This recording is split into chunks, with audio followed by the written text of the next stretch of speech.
सिद्धेभ्यः। ओम नमः सिद्धेभ्यः। ओम नमः सिद्धेभ्यः। मंगलम भगवान वीरो मंगलम गौतमो गणे मंगलम कुंद कुंदाद्यो जैन नमोस्तु मंगलम। सर्वमंगल मांगल्यम सर्वकल्याणकारकम प्रधानम सर्वधर्माणां जैनम जयतु शासनम।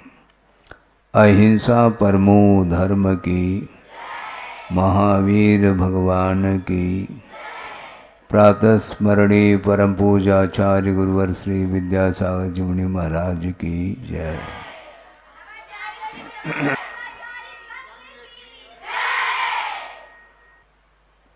सागर में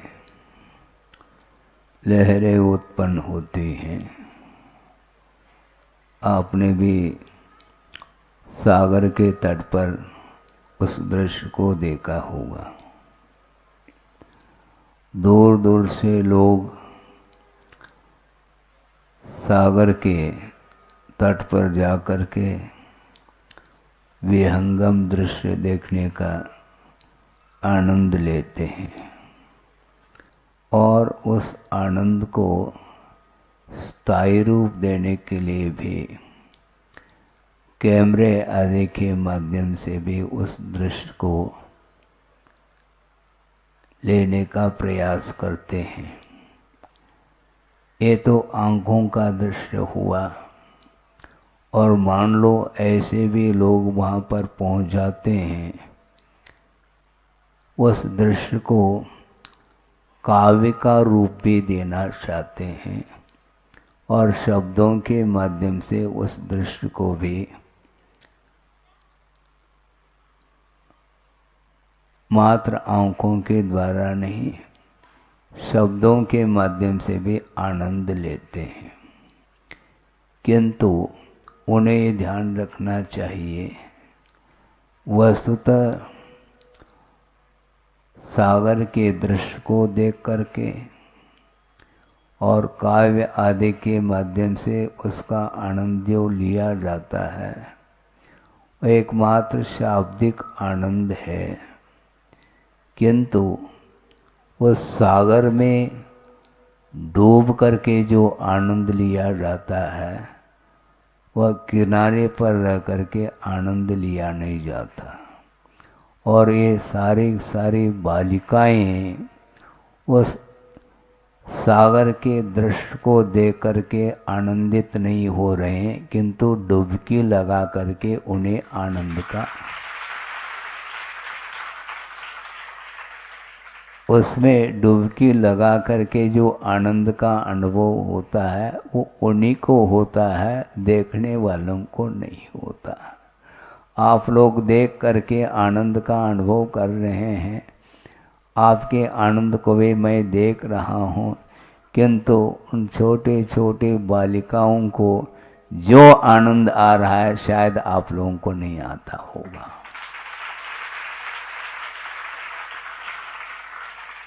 और इसमें जो गुरुदेव की दूरदृष्टि रही होगी, वह अपने आप में अद्भुत उनकी दृष्टि है। कि मैं सुबह भी यही विषय दे रहा था कि जीव का जो विकास होता है, वह विकास पाने के लिए समय अपेक्षित है।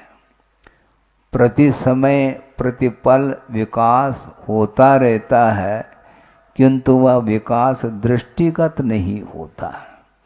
इसलिए धैर्य रखने की आवश्यकता है, और जो धैर्य को खो जाता है तो उनके विकास के तह तक नहीं पहुंच पाता। हमने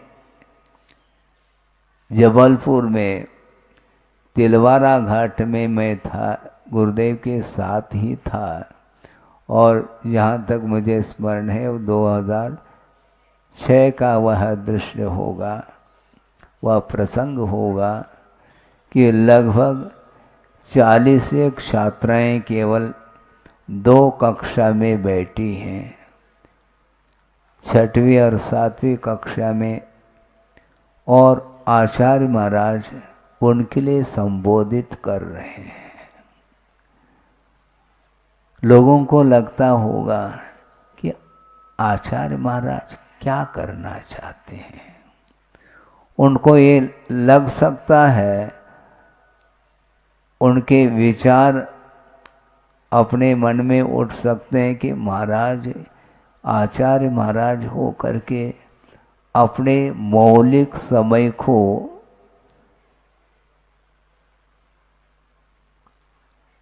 इसमें लगा रहे हैं, इससे कहाँ तक क्या परिणाम निकलने वाला है।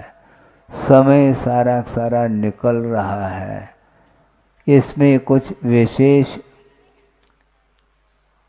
इसका परिणाम देखने में नहीं आ रहा है। किंतु आचार्य महाराज तो आचार्य महाराज रहे। कोई भी कुछ भी भाव रख सकता है। समीक्षाएं अनेक प्रकार की हो सकती हैं।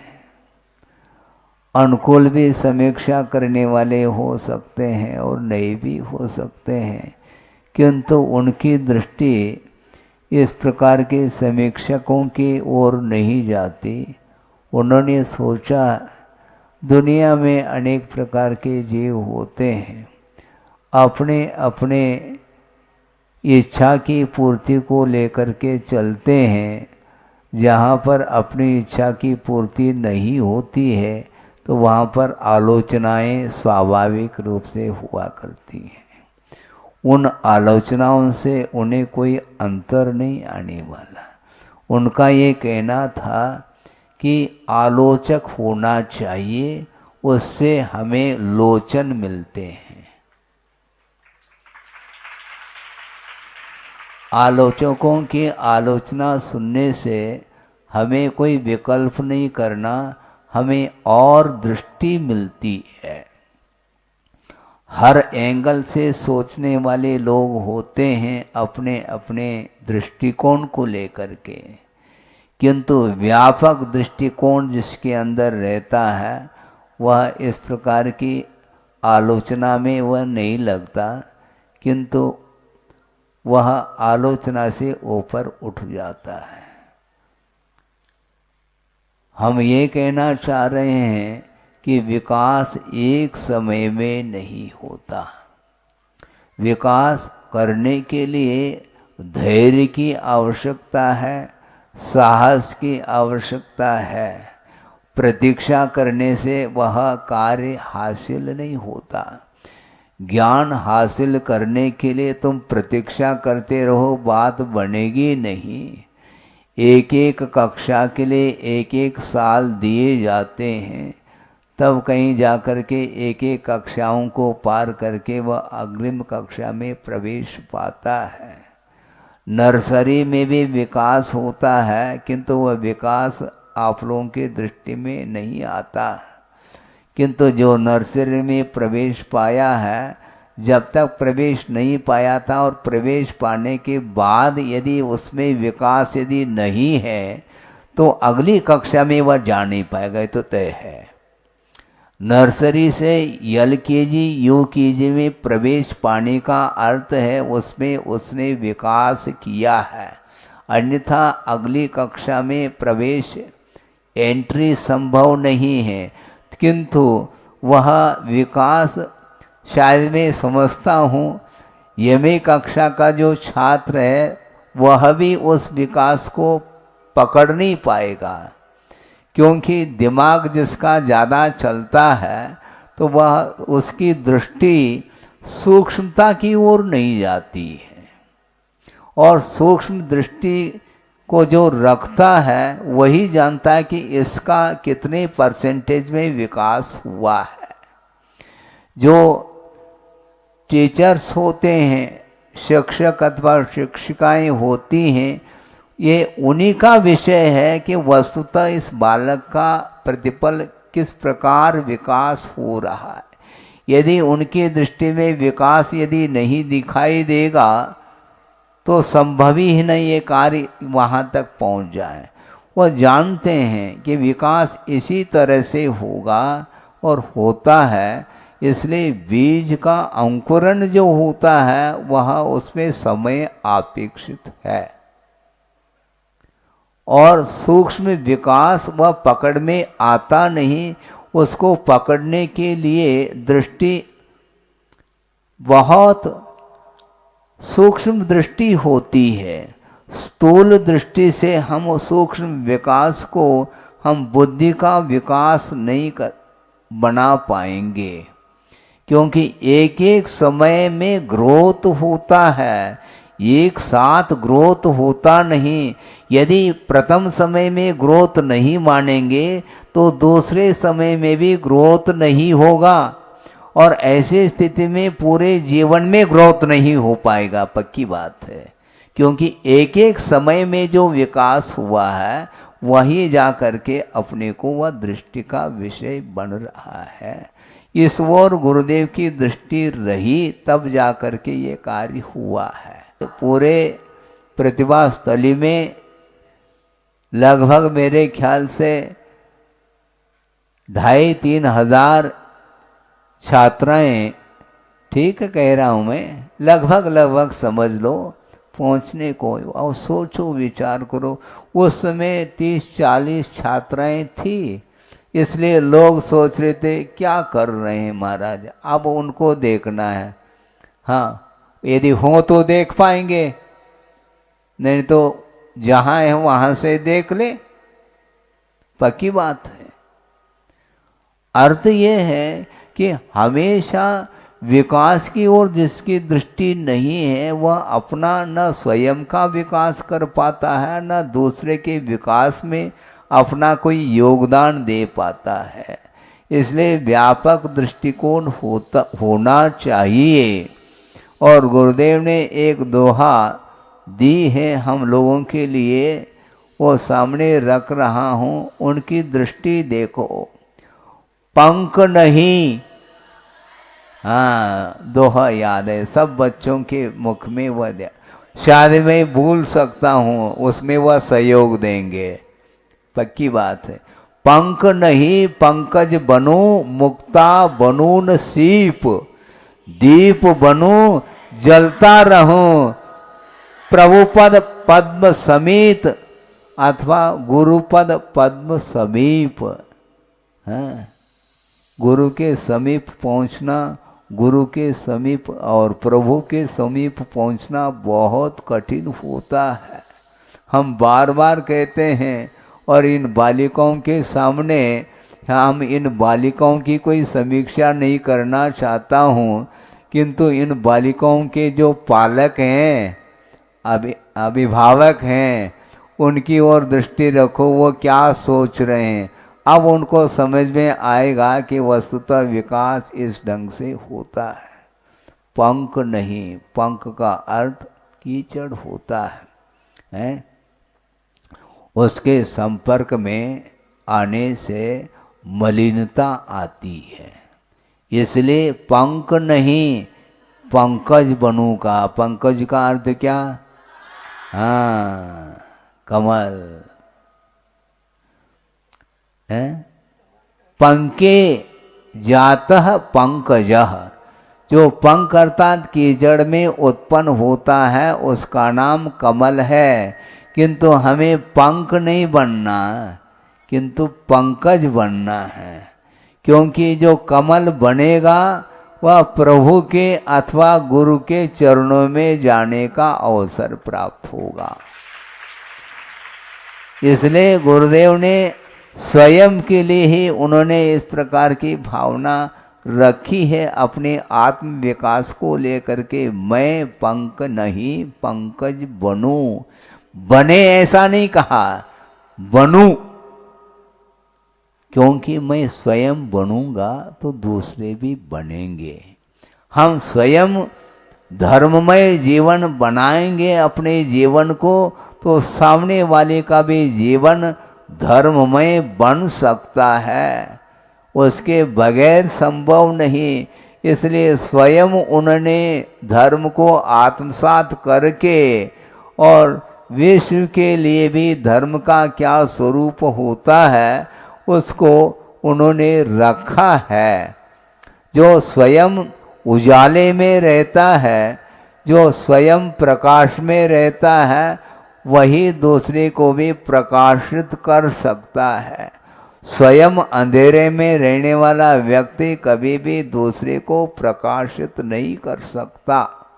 इसलिए गुरुदेव ने प्रकाश दिया है विश्व के लिए, और उनकी दृष्टि, उनकी भावना, उनकी भीतर की जो विशालता किस रूप में होगी हम अंदाज नहीं लगा सकते हैं।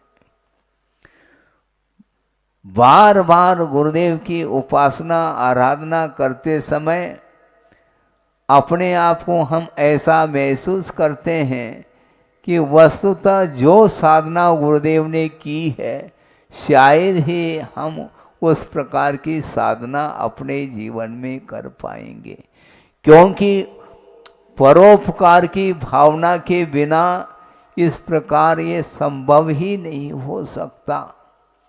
स्वयं चलना तो फिर भी सरल है, किंतु दूसरे को चलाना, और उसमें भी छोटे छोटे बालक बालिकाओं को चलाना खेल थोड़ी है।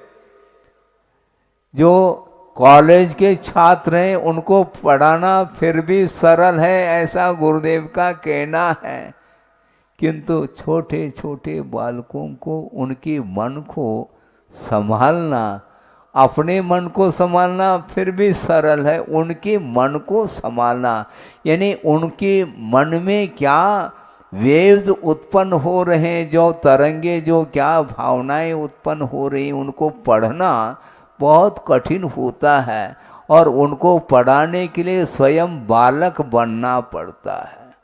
और गुरुदेव ने यही कार्य किया है। जब प्रौढ़ व्यक्ति पहुंच जाता है उनके चरणों में तो वहां जा नहीं पाता।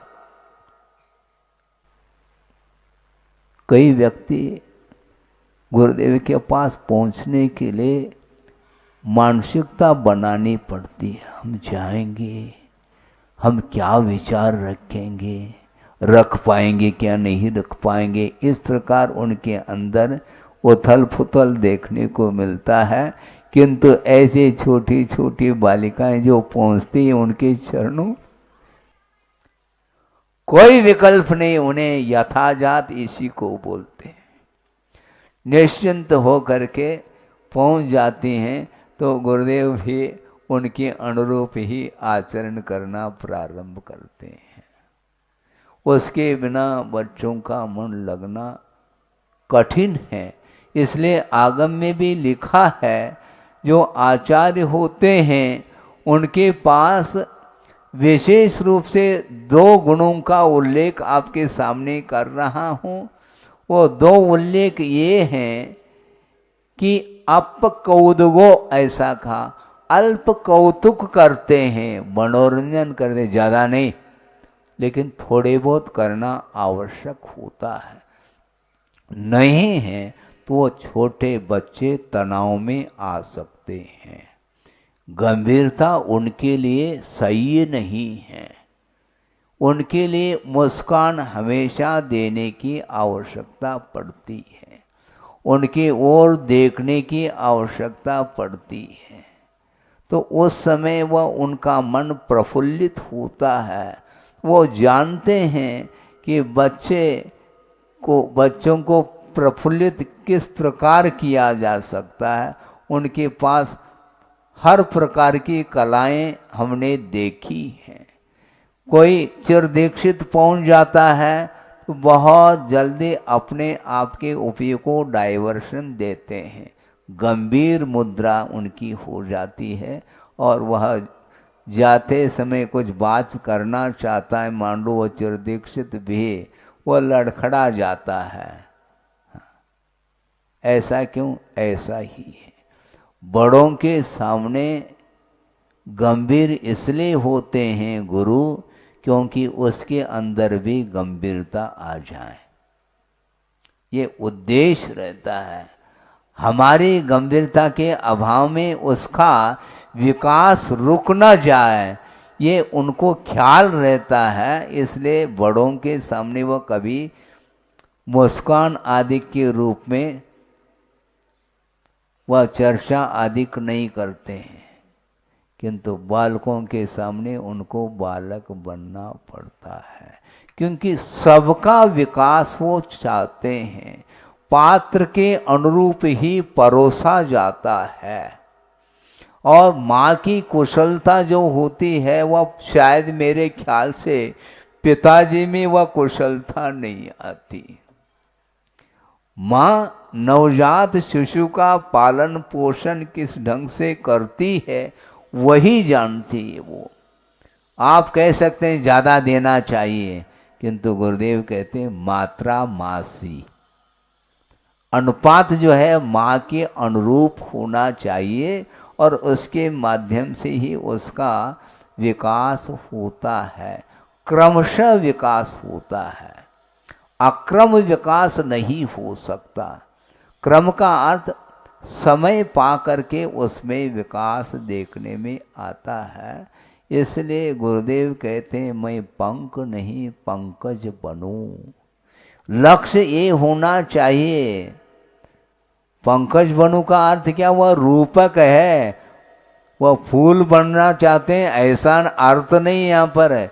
नहीं तो शब्द के अनुरूप अर्थ लगाओगे तो सिद्धांत से बहुत बड़ी बाधा आएगी, क्योंकि कमल तो एकेंद्रीय होता है महाराज, तो हम एकेंद्रीय होना चाहेंगे क्या? नहीं, किंतु भाव क्या है उसका, मैं पंख नहीं, अर्थात पंख जो पंख होने से उसका पतन होता है, क्योंकि पंख हमेशा पद दलित होता है। पद दलित होता है क्योंकि पद के पैरों के नीचे वह कीचड़ रहता है, किंतु हमें पद दलित नहीं होना, पंकज होना है।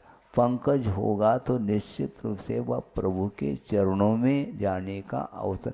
कुल मिलाकर ये भाव यही है, ये भगवान इस संसार परिभ्रमण से हम आपके पास कैसे आ पाएंगे, उनके समीप पहुंचने के लिए विकास करना पड़ेगा, उसके बगैर संभव नहीं।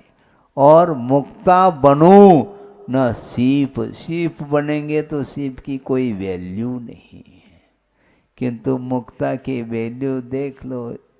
जो जोहरी होता है उसका मूल्य, उसका मूल्यांकन वही कर सकता है।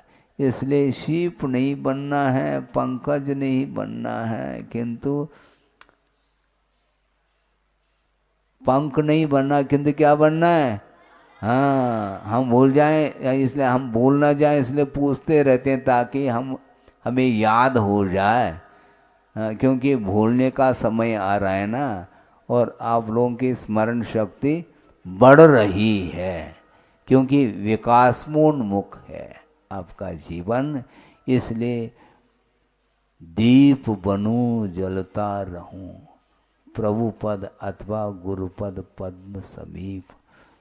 गुरु अथवा प्रभु के चरण कमल में मैं दीप बन करके जलता रहूं, अर्थात आस्था रूपी दीपक हमेशा जलता रहे, क्योंकि आस्था जिसके अंदर नहीं रहेगी प्रभु के प्रति अथवा गुरु के प्रति, तो वह कभी भी प्रकाश को प्राप्त नहीं कर पाएगा।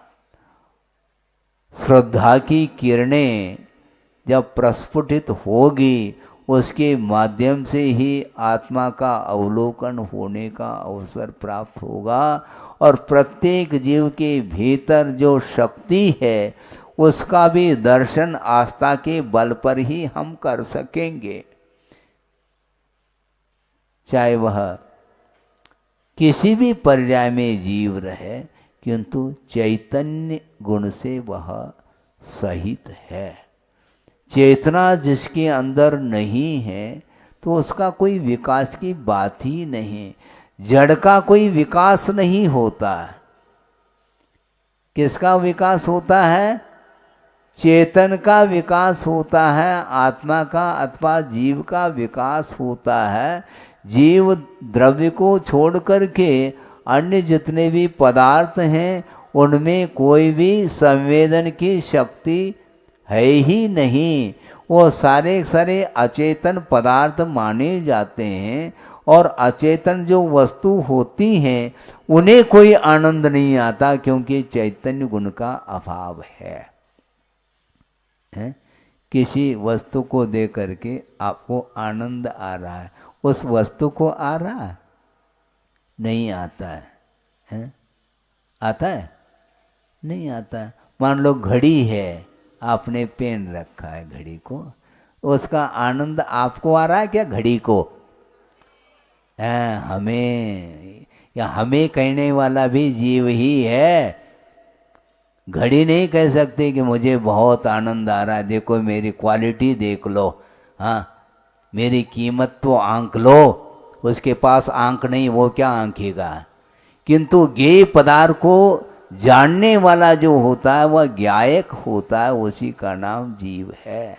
किंतु भौतिक युग में ज्ञेय का मूल्य तो आंका जा रहा है, किंतु जो ज्ञाता दृष्टा जीव है उसका कोई मूल्य आंक नहीं पा रहा है। ये भौतिक युग है। इसलिए लौकिक क्षेत्र में जो कुछ भी पढ़ाई हो रही है, विद्या का विकास जिसको बोलते हो रहा है, वह सांसारिक क्षेत्र में काम में आने वाला वह ज्ञान माना जाता है। वस्तुतः उसको सम्यक ज्ञान नहीं बोलते। और किसी ने कहा था, किसी ने क्या, अभी निवेदन करने वालों ने कहा कि महाराज सबकी ओर से हमारे लिए अल्प ज्ञान दें, ऐसा कहा, थोड़ा बहुत ज्ञान दें। उनका आशय तो पूरा ही था, लेकिन फिर भी उनका ये भाव था कि हमें थोड़ा बहुत भी मिल जाए तो उसको हम डाइजेस्ट कर पाएंगे, ऐसा उनका भाव था। बिल्कुल ठीक है। और सुबह भी यही चर्चा हो रही थी कि पूर्ण ज्ञान और अधूरा ज्ञान। पूर्ण ज्ञान तो केवल ज्ञान है, और हम और आपका अधूरा ज्ञान है। किंतु अधूरे ज्ञान में भी हम विभाजन करना चाहते हैं कि अधूरा ज्ञान एक सम्यक ज्ञान के रूप में है और एक विपरीत ज्ञान के रूप में। दोनों अधूरे हैं, किंतु जो विपरीत ज्ञान है, मिथ्या ज्ञान है, वह संसार में काम में आने वाला है। किंतु जो सम्यक ज्ञान है वह मुक्ति तक पहुंचाने में अथवा केवल ज्ञान को प्रकट कराने में वह साधकतम है, ऐसा कहा है। इसलिए सम्यक ज्ञान चाहे थोड़ा हो चाहे ज़्यादा हो, वो पूर्ण ज्ञान के लिए वह उत्पन्न कराने में वही ज्ञान समर्थ है। इसलिए उस ज्ञान से हमें प्रयोजन है, भले ही वो 2 अक्षर का भी ज्ञान हो, हमें कार्यकारी है, ये कहा है। ज़्यादा से कोई मतलब नहीं, क्योंकि वस्तुतः ये जो मोक्ष मार्ग में जो ज्ञान काम में आ रहा है, ये अपने आप में कुंद कुंद स्वामी ने कहा है। क्या कहा है? जिनेंद्र भगवान के जो वचन हैं वे औषधि के काम में आते। जिन वयन मौसह मिनम, ऐसा कहा। जिनेंद्र भगवान के द्वारा बताए गए जो वचन हैं, शब्द हैं, वे औषधि के रूप में। हाँ, और औषधि जो ली जाती है भरपेट नहीं है ना। इसलिए आपने सही कहा कि थोड़ा बहुत हमें मिल जाए तो थोड़ा ही दिया जाएगा, और हम भी ज़्यादा नहीं लेते हैं, क्योंकि औषधि तो औषधि मानी जाती। औषधि भोजन नहीं है, ध्यान रखो। औषध दान अलग होता है और आहार दान अलग होता है। आहार जो लिया जाता है वो भरपेट लिया जाता है, भले ही नाश्ता में थोड़ा लिया जाता है, ये बात अलग है, भोजन में ज़्यादा मिलेगा है? इसलिए भूख मर न जाए, इसलिए थोड़ा बहुत नाश्ता में परोसा जाता है। उसी प्रकार हमारे लिए मोक्ष तक पहुंचाने वाला जो ज्ञान है वो अत्यल्प मात्रा में भी हो तो हमें कोई भी विकल्प नहीं, क्योंकि उसके पास भी मोक्ष तक पहुंचाने में सामर्थ्य है, योग्यता है। इसलिए जो योग्य ज्ञान जो होता है वह सम्यक ज्ञान ही माना जाता है। बाकी जो कुछ भी ज्ञान है वह सांसारिक क्षेत्र में काम में आने वाला है। इसलिए समय आपका हो गया और मध्याह्न में बड़ा प्रतिक्रमण है। पुनः आपके लिए थोड़ा बहुत और जो रह गया है वह ज्ञान दिया जा सकता है। अहिंसा परमो धर्म की जय। बोधि समाधि परिणाम शुद्धि स्वात्मोपलब्धि शिवशोक सिद्धि चिंतामणिम चिंतित वस्तुदाने त्वामंद मानस्य ममास्तु देवी। परम पूजा आचार्य गुरुवर श्री विद्यासागर जी मुनि महाराज की जय।